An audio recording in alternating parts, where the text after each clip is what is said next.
This is Matthew Cratter from Trade University, and today I want to talk about the Great Reset and the end of cash. We've been talking a little bit about the World Economic Forum and the elite's plans for what the New World Order is going to look like, including the lack of private property ownership.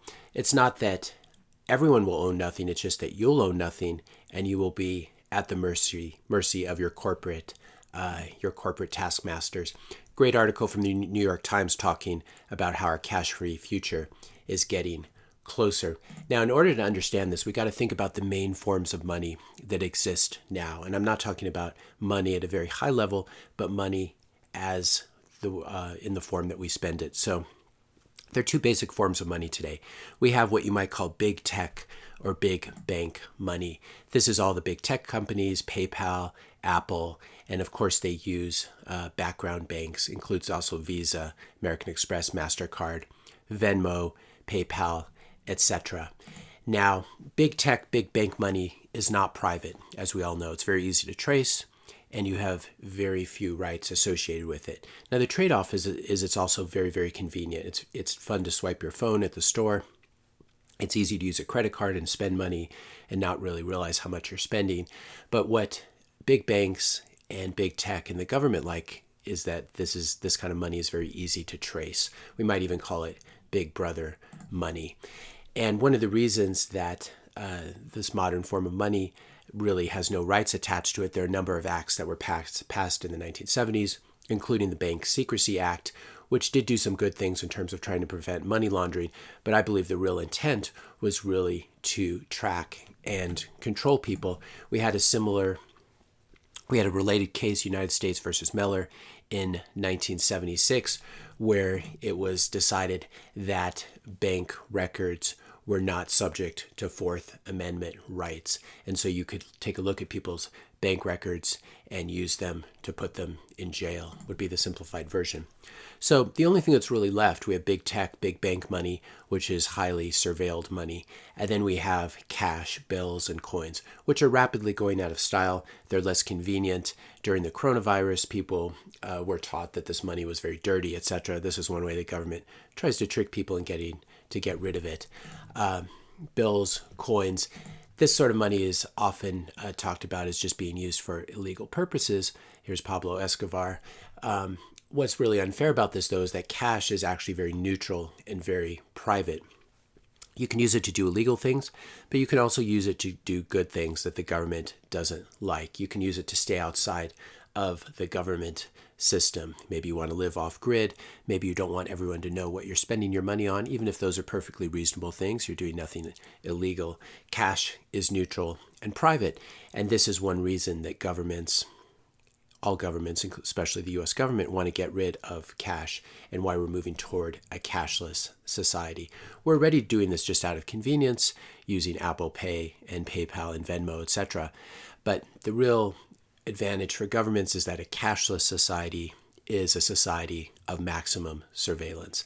Now, you might be saying, well, I don't do anything illegal, so what do I have to fear? Well, the problem with this is that what you're doing today might not be illegal, but people 10 years from now or even 12 months from now who want to harm you, whether they're the government officials or corporations, etc., can always go back and say, if they have a record, they can fabricate something, or they can, for example, you bought a book 10 years ago about that guy who approved of holding slaves, even though he was one of the founding fathers. This is unacceptable. You must have very evil politics. So the problem with governments knowing everything about you is it's very easy to fabricate a case. If they had access, which they do obviously, to all of your email, it'd be very easy to pick and choose a couple emails where you were really mad at someone, said, I'm going to kill that guy. You can take them out of context in court and put people away. So this is one of the reasons we do need privacy. Now, as cash is being eliminated and as we're moving toward a cashless society, there's a larger plan afoot, which is to move our country, and other countries like China have already done this, but to move the United States to a central bank digital currency. This is very different from the digital currency that we have right now. We have most of the dollars and cents that we spend is all zeros and ones online, but this would be a centralized blockchain, which itself is a bit of a contradiction, and it would be issued by the Federal Reserve and monitored by the Federal Reserve and the federal government. CBDC just stands for central bank digital currency, and what it is it's a centralized blockchain, and it allows the government to see everything you are doing. So in the future, when this happens, you'll have a government wallet, probably on your phone or on a card, that contains US dollars in the form of blockchain CBDCs that you'll use to pay for everything. Now, when you hear CBDC, I don't want you to hear anything else except SpyCoins, because that's what these are. When CBDCs are put into place, the government and the central bank will know everything about you. They'll know that you just paid $100 to one of those guys who stormed the Capitol earlier this year, even though you didn't know that he did. You bought a loaf of bread from a guy who's a libertarian or a communist or a fascist or a Republican or a Democrat, whatever is the bad word of the day. And so they can use this to get you in trouble.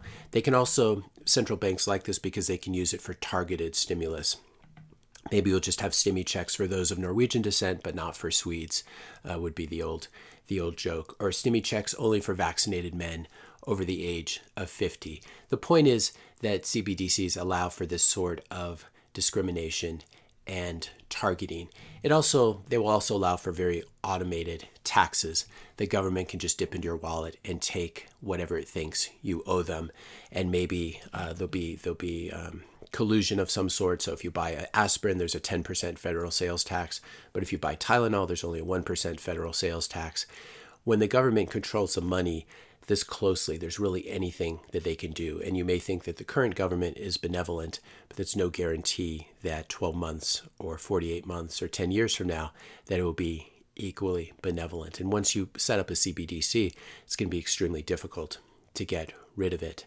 Now, if you do something quote unquote bad, whether it actually is a bad thing or whether it's just something that the current regime doesn't like, obviously we have this much easier in the US than other countries, though we're rapidly becoming more and more authoritarian and totalitarian. If you do something bad, your wallet will be frozen indefinitely. This is, everyone knows what this feels like if you've used PayPal and you've gotten your account frozen for some random reason. But imagine if your whole net worth, all your bank accounts, everything gets an error message like this. You can't use FedCoin anymore. You can't use US government CBDC anymore because we noticed some activity in your account that's inconsistent with our user agreement. If you're finding this video helpful so far, be sure to hit that subscribe and like button and pass the video on to a few friends who may not know about the imminent danger that we're in. Now, the kind of regimes that like CBDCs, and really the first regime to roll this out, not surprisingly, is the Chinese Communist Party. They are much further ahead in terms of CBDCs than the US or any other country, and it looks like they'll be doing, maybe they've already done this at this point, handing out free money. And of course, when the government gives you something free, there's always something attached. But China is already, they will be on a CBD system very soon. The problem with CBDCs is we're turning over control to people and groups like the Chinese Communist Party. All of these very unlikable people. Christine Lagarde, who said we've decided to move up a gear and start the investigation phase of the digital euro project. She's talking about CBDCs here. In the digital age, people and firms should continue to have access to the safest form of money, central bank money. And this is just such a terrible lie. Central bank money is the worst form of money.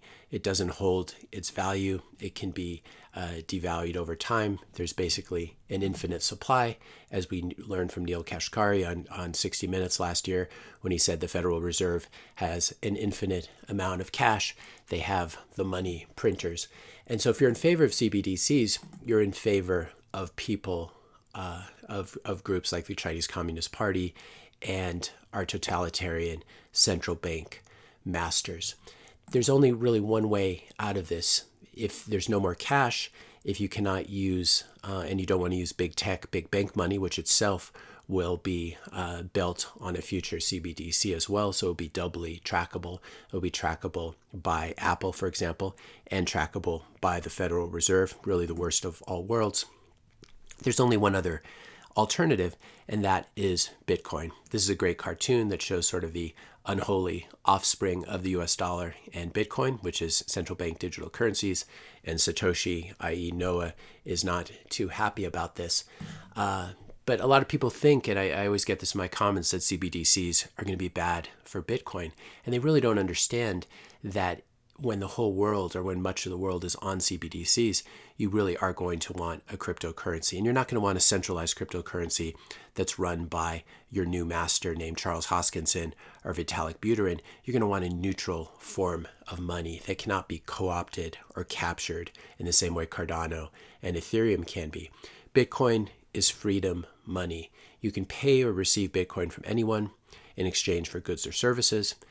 Even if they close the crypto exchanges, if they close Kraken and Gemini and Coinbase, you can still earn Bitcoin and pay people using Bitcoin. You can have this whole black market or black economy. I don't really want to call it that, because what it actually is a freedom economy. The most important thing as well is storing a good percentage of your wealth in Bitcoin allows you to vote with your feet. And if the U.S. moves towards CBDCs and becomes even more oppressive than it is now, you can move to a more friendly jurisdiction. You can basically put your Bitcoin on a hardware wallet, generate a seed phrase, also called a recovery seed, or a recovery phrase, seed recovery phrase, and you can use that. You can store it in your head, and you can walk across a border and then put that recovery seed into a new hardware wallet on the other side of the border in a more friendly country, and you will have your Bitcoin. This is one reason that a lot of governments like China don't like Bitcoin, because it allows for capital outflows.